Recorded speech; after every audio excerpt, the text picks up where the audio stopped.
आज मी बनवत आहे चवळीची भाजी.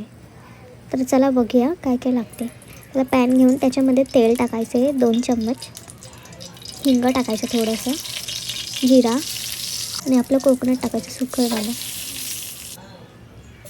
त्याच्यानंतर कांदा टाकायचा. तो चांगला असा 2-3 मिनटं फास्ट गॅसवर हे करून घ्यायचं चांगलं तेलामध्ये. आणि टमाटर टाकायचं, ते पण चांगलं 1-2 मिनटं परतून घ्यायचं. त्याच्यानंतर आपली चवळी घ्यायची,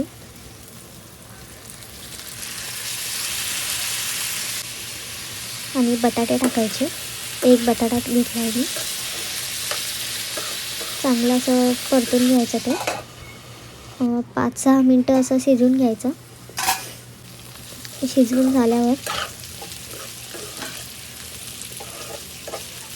बघा मस्त असं आपलं शिजलं आहे. त्याच्यामध्ये आपण मॅगी मसाला टाकायचा, थोडीशी हळदी टाकायची, मीठ टाकायचं चवीनुसार, आणि आपला लाल मसाला घरचा 1 चम्मच. चांगलं असं तेलामध्ये परतून घ्यायचं, ते झाकून ठेवून शिजवून घ्यायचे मसाले. बघा आपले शिजवून झाले आहेत मसाले. मस्त अशी आपली झाली आहे. आपण सकाळी पण बनवू शकता ऑफिसला जायला. टेस्टी. प्लीज माझ्या चॅनलला सबस्क्राईब करा.